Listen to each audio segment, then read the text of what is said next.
kimia. So awak kena baca dululah soalan ni.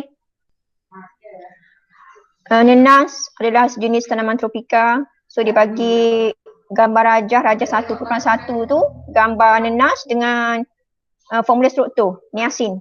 Niacin ni bahan kimia yang terdapat dalam nenas. So maksud formula molekul, awak kena mula dengan formula kimia. Formula kimia. Okey, kemudian yang seterusnya tu, kebanyakan pelajar dia tertinggal perkataan kimia tu. Jadi perkataan ni kena tulis. Okey. So dia punya skema.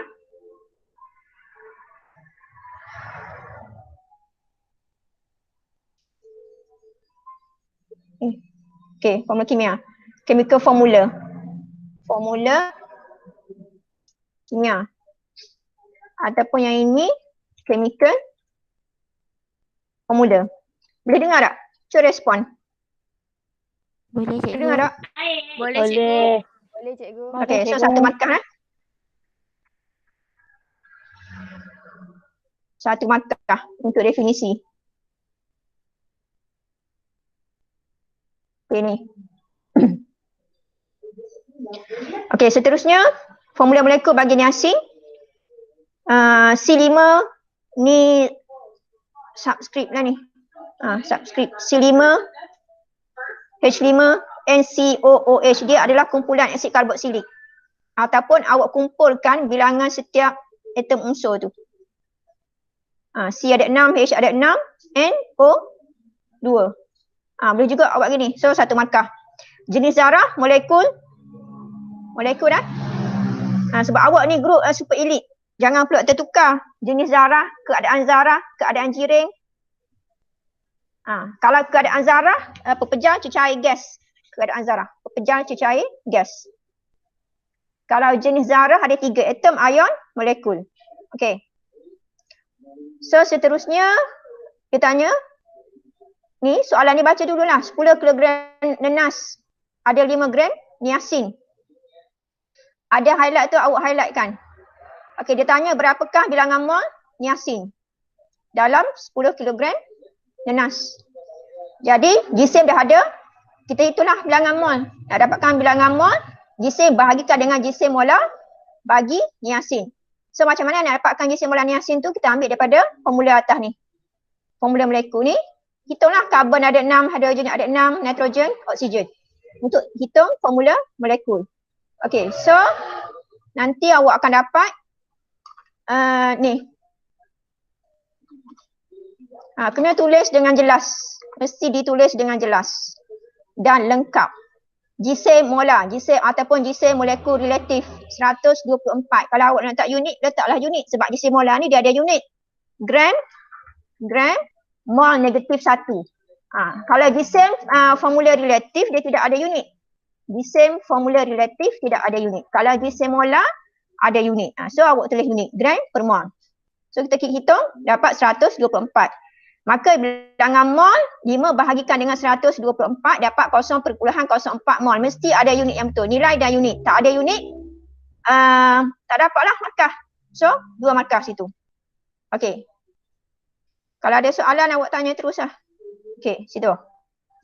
Seterusnya persamaan kimia yang seimbang. Dia dah bagi dah. Cuma awak seimbangkan sahaja. Sini letaklah 2. Sini 2. So dapat 1 markah.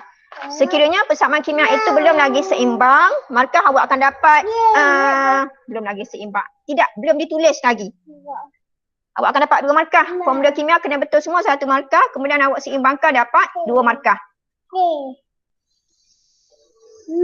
Sama-sama. Okey, tuliskan persamaan kimia yang seimbang. Baik, 1 markah. Warna ajetum klorida putih. Yang ni memang kena hafal.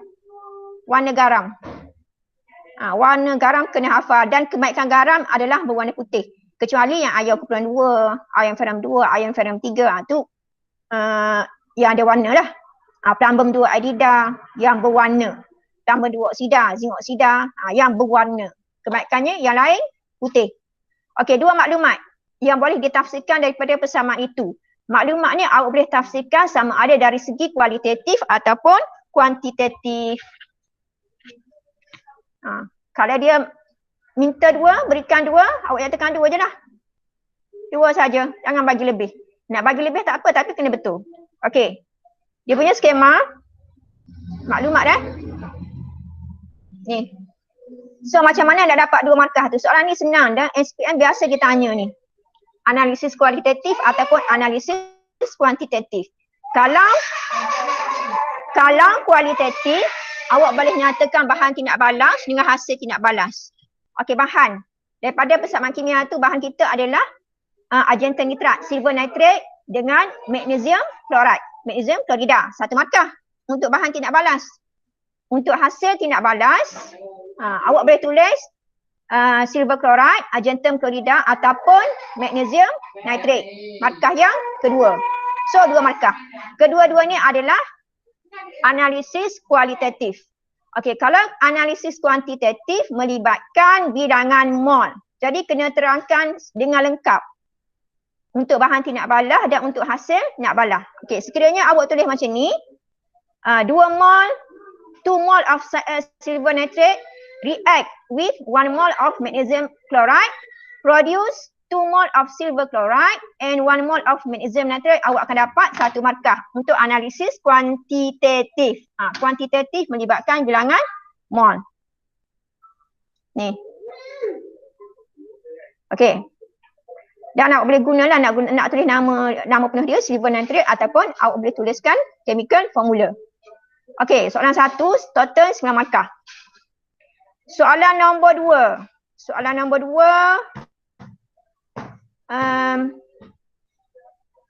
Yang ini bab structure atom, struktur atom.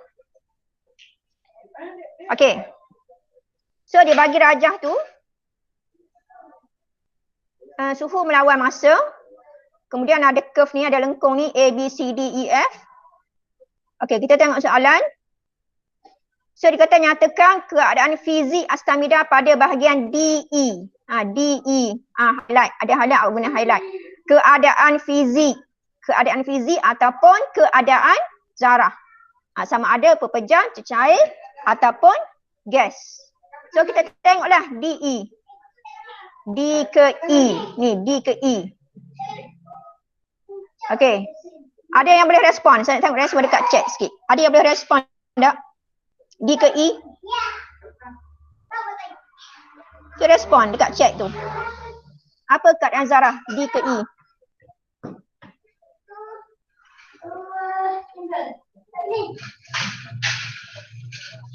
Okey, cecair dan gas. So, cecair dan gas dah, D ke E tu. D ke E, cecair dan gas. Sebab dia malar situ tu. Dia constant, dia tidak berubah. So, jawapan dia cecair dan gas. Okey. Merujuk kepada rajah 2, tentukan takat lebur astamida. Tentukan takat lebur mesti ada nilai dan unit. Tengok takat lebur, tengok balik diagram. Okey. So takat lebur dia, kalau A ke B ni pepejal, B ke C pepejal dan cecair, C ke D cecair, D ke E cecair dan gas, E ke F gas. So B ke C tu dia punya takat lebur. Jadi nilai dia 80. 80 adalah nilai dan unit dia mesti betul, darjah Celsius. Okey, so awak tulislah. 80 darjah Celsius. Unit mesti betul. Unit dan nilai dan unit 80 ataupun awak boleh buat 80.0 darjah Celsius. 1 markah. Okey, yang ketiga, tandakan pada rajah 2 untuk menunjukkan takat didih bagi astamida. Astamida ni dia sama dengan naftalena. Okey, refer dekat rajah 2 tu, tunjukkan takat didih. Awak boleh buat garis putus-putus. Okey, pada 80 ni takat lebur. 221 tu takat didih. Guna pembaris pensel, awak ambil. Gariskan. Buat garis putus-putus lah. Okey, situ untuk dapatkan 1 markah. Okey. Ini soalan mudah je ni. Okey, yang keempat, nyatakan jenis zarah. Atom, ion, molekul. Ingat jenis zarah, jenis zarah, jenis zarah, jenis zarah. Sama ada atom atau ion atau molekul. Jangan pula jawab pepejar cecair gas. Pepejar cecair gas itu adalah keadaan zarah. Ni soalan ni minta jenis zarah. So jenis zarah astamida adalah molekul lah. Sebab dia sebatian kovalen. Astamida ataupun naftalena. Okey, satu markah. Terangkan mengapa tiada perubahan suhu dari B ke C. Okey, ni soalan yang biasa. Orang kata apa? Soalan klise. Klise. Dua markah. Dua markah. Heat energy is absorbed. Satu markah. To overcome force of attraction between particle ataupun between molekul. Lebih tepat awak jawab molekul lah untuk astamida. Sebab astamida tu dia covalent compound. So heat energy is absorbed ni satu markah. To overcome force of attraction between particles or molekul. Markah yang kedua. Okay. Ataupun haba yang diserap ni satu markah. Digunakan untuk mengatasi daya tarikat antara zarah ataupun molekul astamida. Markah yang kedua. So total 2 markah untuk yang kelima. Okey, B kita tengok B. Soalan B ni mudah lagi. Okey, B dia bagi jadual 2 menunjukkan 4 bahan dan formula kimianya, neon, naftalena, bromin, sodium klorat. Okey, neon. Ni dia bagi chemical formula. So soalan dia tanya, nyatakan satu bahan yang wujud sebagai atom. Awak pilih lah yang mana satu atom. So yang ini neon lah. Neon. Okey, satu markah. Takat lebur yang paling tinggi. Okey, respon. Respon dekat chat takat lebur yang paling tinggi. Bahan mana? Okey. Idina seorang je jawab ni. Ada lagi nak respon? Okey, Zalina. Okey, betul. Sodium klorat. So jawapan dia, antara keempat bahan ni yang paling tinggi adalah sodium klorat lah. Katakanlah kalau dia bagi satu lagi bahan, dia bagi logam. So yang paling tinggi tetap sodium klorat. Tetap sebatian ion ataupun ionic compound. Okey, so ni natrium klorida. Natrium klorida. Jawab gitu. Ataupun awak boleh aja penuh lah. Sodium klorat. Ataupun guna chemical formula. Okey, bromin. Yang ni pun kena hafal tahap pengetahuan group 17.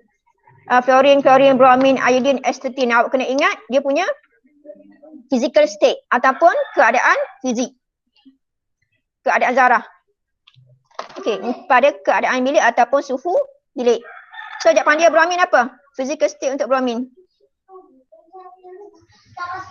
Okey. Okey. So physical state untuk bromine adalah cecair ataupun liquid. Yang ni kena ingat. Fluorine, chlorine, gas. Bromine, cecair. Iodine, astatine, pepejal. Solid. Pada keadaan bilik, room temperature. Okey. Settle nombor 1, nombor 2. Seterusnya nombor 3. Okey, nombor 3 susunan elektron bagi atom X, Y, Z. Okey, tuliskan susunan elektron bagi atom X dan ion Y 2 positif. Susunan elektron. Okey. Tengok atom X, highlight. Ion Y 2 positif, highlight. Okey, so tengok balik X. You nak atom X. So 2.4 X. Atom X. Tulis dengan lengkap. 2.4. Kemudian ion Y. Ion Y 2 positif. Okey. Ion Y 2 positif. Dia punya susunan berapa? Ion Y 2 positif. Respon dekat chat. Okey, respon dekat chat. Ion Y 2 positif. Berapa dia punya susunan? Apa dia punya susunan elektron? Okey, beres. 2.8. Okey. 2.8. Sebab dia nak ion ion maksudnya dia sudah mencapai susunan elektron attack yang stabil. Okey, B1. Dia tanya atom X combine dengan atom Z untuk membentuk sebatian So what is the molecular formula of the compound form?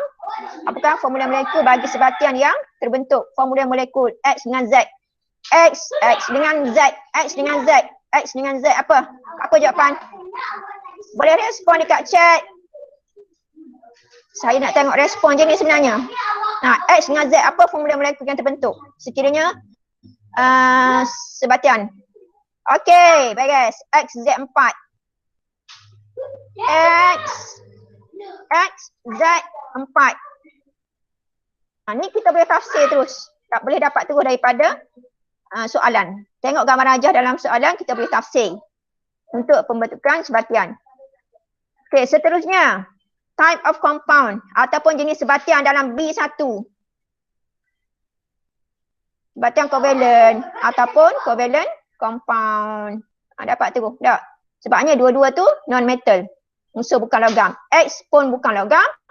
Z pun bukan logam. Ni kena tahu macam mana kita nak kenal pasti daripada susunan elektron ni. Atom itu adalah logam ataupun bukan logam.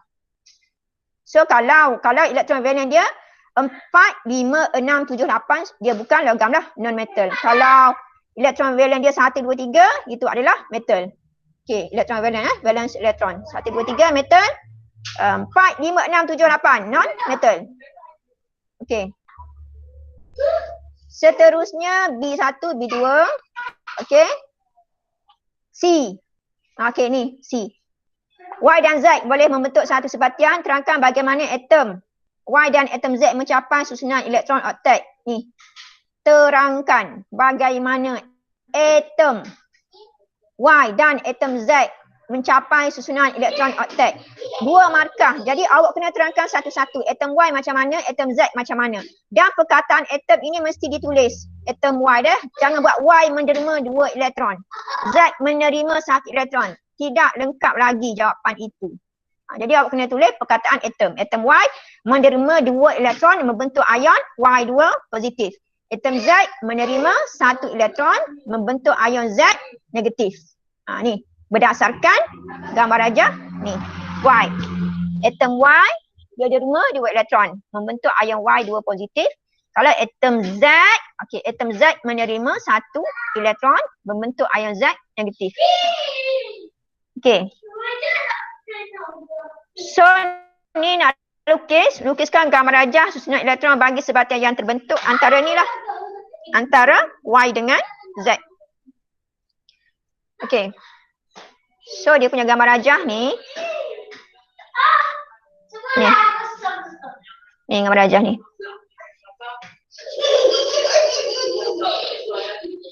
Boleh nampak tak gambar rajah dia? Okey. So Y 2 positif, Y kena ada kena ada simbol Y dan ada nukleus di tengah. Simbol Y, nukleus di tengah. Kemudian petala pertama, buat bulat petala pertama tu ada 2 elektron, petala yang kedua ada 8 elektron, ada bracket 2 positif. Okey, Z pun sama. Z bulat untuk nukleus, kemudian petala pertama ada 2, 8, bracket dan ada charge negatif ni. Kebanyakannya tak buat ni yang nukleus di tengah ni ataupun dia tertinggal yang bracket ni. So, perhatikan betul-betul Lukiskan simbol, mula-mula sekali tu kena buat nukleus dulu, barulah awak buat petala pertama isikan elektron. Okey.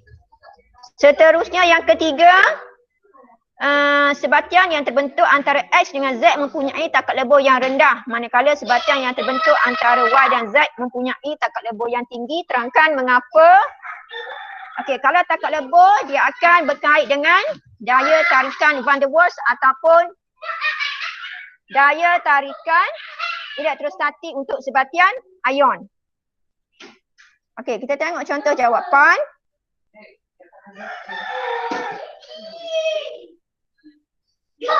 Jawab okey ni. Contoh jawapan. Jadi dua-dua tu awak kena terangkan. Untuk X dengan Z pun awak terangkan dapat 1 markah. Untuk Y dan Z terangkan untuk dapat markah yang kedua. Okey, kalau X dengan Z ini adalah covalent compound. So covalent compound dia adalah weaker force between molecule ataupun daya tarikan van der Waals yang lemah antara molekul. Ataupun force between molecule are weak less heat energy is need to overcome the force. Okay, kalau untuk compound Y dengan Z, force between ion positive and negative are strong, ataupun electrostatic force between ions are strong, more heat energy is need to overcome the force. Okay, settle untuk soalan 1, 2 dan 3. Okay, soalan 4. Awak boleh tengok video untuk satu lagi tu. Okay, setakat ni ada nak tanya tak? Ada soalan nak tanya? Okay, cikgu kalau tak mention van der Waals force tak apa ke? Okay, untuk super elite lebih baik awak mention van der Waals force sebab awak tahu dan awak pasti itu adalah betul. Kalau covalent compound, van der Waals force. Kalau ionic compound, electrostatic force. Okay, kiranya 4 tu memang non-metal dah lah cikgu. Ya. Kalau valence elektronik 4 dan ke atas non-metal. Kalau 3 masih lagi metal. Okay, untuk esei bahagian C. Nak soalan yang mana? 9 ataupun 10?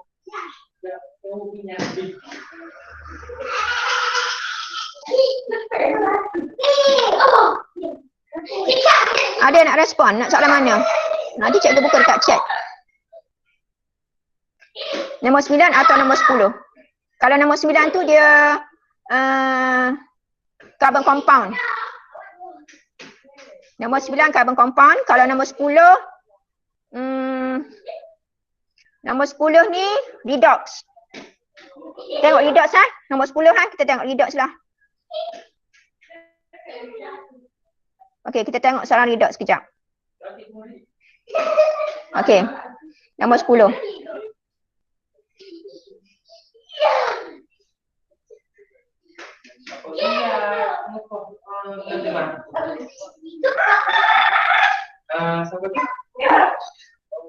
Okey, nombor 10. Berikut adalah tindak balas penyesaran logam. So dibagi X dengan kumpulan 2 sulfat dapat XSO4 dengan copper. Kuprum. Okey, cadangkan logam X untuk tindak balas tersebut dan terangkan tindak balas redox yang berlaku dari aspek pemindahan elektron. Cadangkan logam X. Okey, awak highlightkan cadang logam X. Berapa? Apakah contoh logam X? So logam X itu mestilah lebih reaktif lah daripada copper. Mesti lebih reaktif daripada copper.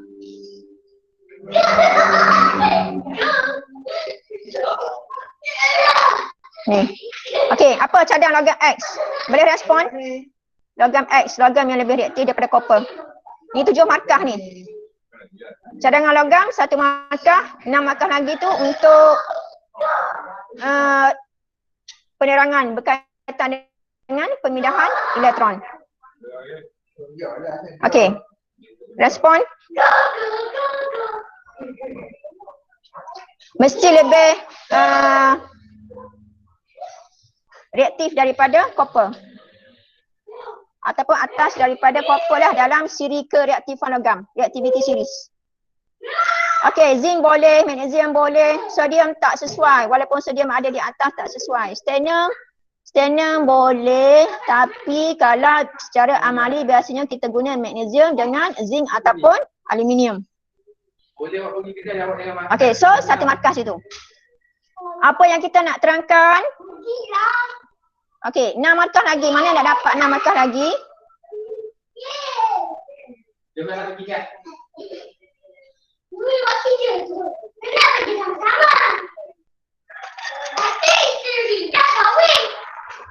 Okey, abaikan suara-suara kat belakang tu. Okey, nombor 10 tadi tak? So, contoh magnesium, zinc, lead, iron dengan stannum. So, dia reject aluminium. Kenapa dia reject aluminium tu? Sekejap, kita balik semua pada soalan. Okey, kenapa dia reject aluminium?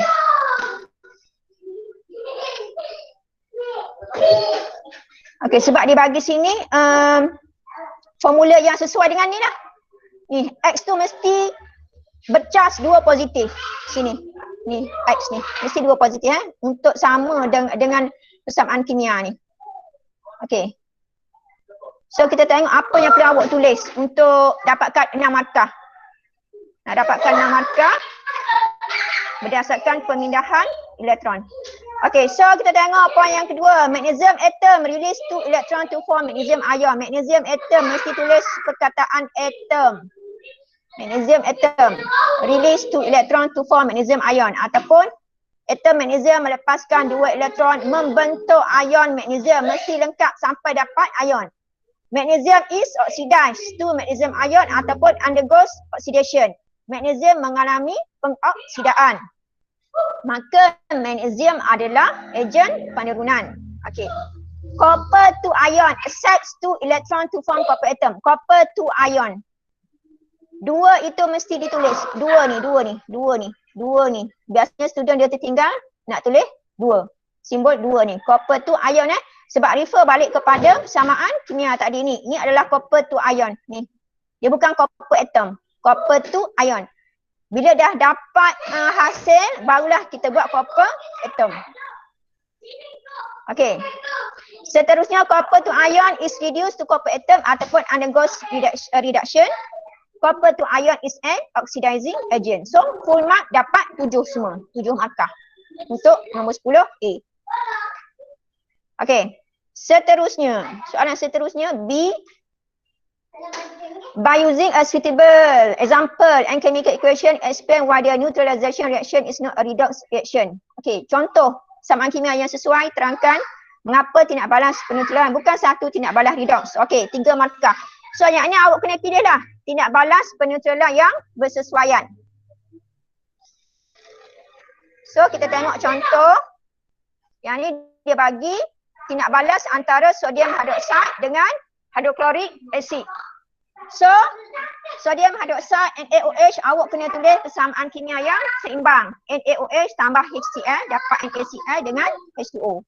So, transfer of electron does not occur or no change in the oxidation number for each element. Jadi awak kena tunjukkan natrium ni berapa dia punya formula kimianya tulis apa? HCl, NaCl, H2O. So tidak ada pemindahan elektron. Na, ion. Sebelumnya ion, selepasnya pun ion. Hidroksida pun sama. Oksigen, hidrogen tidak ada perubahan. Hidrogen pun sama. Tidak ada perubahan elektron. So 3 markah. Okey, contoh tindak balas 1 markah, persamaan kimia seimbang 1 markah, kemudian awak boleh explain 1 markah. Okey, seterusnya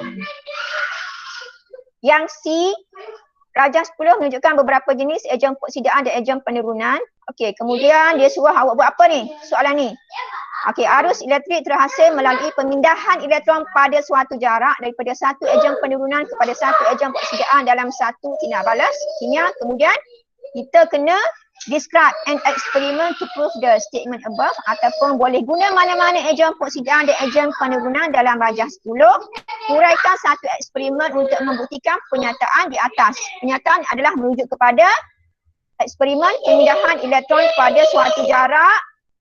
Okey, awak highlightkan guna bahan yang diberi daripada soalan.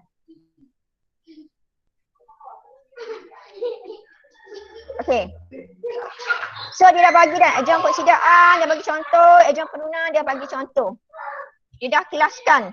Jadi awak pilih sahaja apa yang kita nak terangkan dalam soalan ni. Untuk planning eksperimen kita mesti ada alat radas, bahan dan juga prosedur.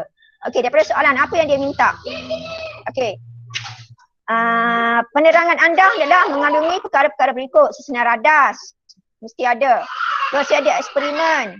Pemerhatian, semua pemerhatian. Maknanya pemerhatian dekat bahagian ejen peoksidaan dan pemerhatian yang berlaku pada bahagian ejen penurunan dan juga persamaan ion. Dah kena pandailah pilih. Pandai pilih. Pilih yang boleh membantu awak untuk dapat markah yang lebih banyak. Bukannya pilih yang awak short sendiri ataupun yang awak suka jawab. Pilih yang awak tahu dan awak boleh nampak dengan jelas perubahan yang berlaku tu. Sama ada dari segi warna ataupun pemindahan elektron untuk bina persamaan ion. Okey, contoh skema. Contoh skema, so yang ni kena lukis ni. Untuk pemindahan elektron pada satu jarak mesti ada QU. Okey, lukis ada galvanometer. Jangan pula buat emitter dah. Okey. Kena buat galvanometer. Kenapa galvanometer? Sebabnya kita nak tahu yang mana satu, kita nak tahu arah pergerakan elektron sama ada ke kiri ataupun ke kanan. Daripada ejen peroksidan ataupun ejen penurunan. Okey, rod, carbon rod sini. Kemudian ada, pilih lah yang mana awak nak. Ya, kalau macam ni dia bagi contoh acidified potassium manganate 7 solution. Mesti ada ni acidified ni. Kemudian yang satu lagi iron to sulfate solution. Kemudian ada sulfuric acid. Dan awak buatkan garis putus-putus. Dekat sulfuric acid ni buat garis putus-putus sama juga dengan dekat iron to sulfate dengan acidified potassium manganate 7 solution. Mesti ada garis putus-putus pada gambar rajah untuk menunjukkan itu adalah larutan ataupun cair. Okey. So untuk diagram ni dua markah. Functional diagram dengan dia punya label. Label mesti betul. Untuk dapat dua markah. Okey. Penerangan.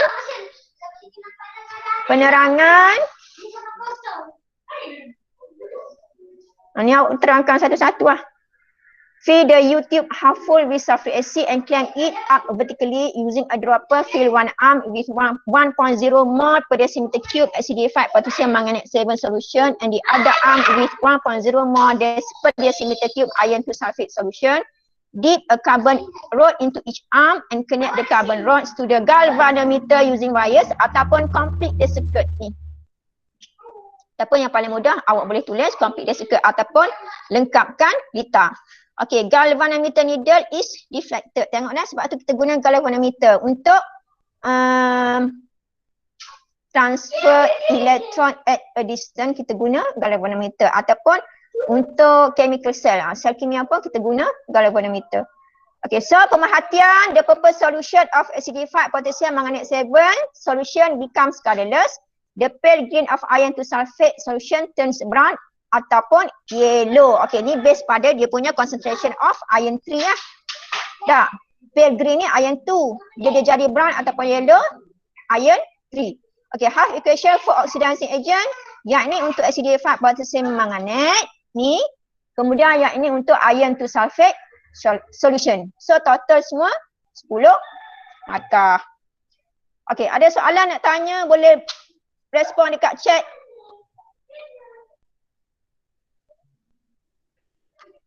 Tak ada soalan nanti awak boleh PM ataupun apa-apa dalam Telegram. So cikgu stop dulu sini untuk Google Meet pada petang ini. Okey, terima kasih semua. Assalamualaikum.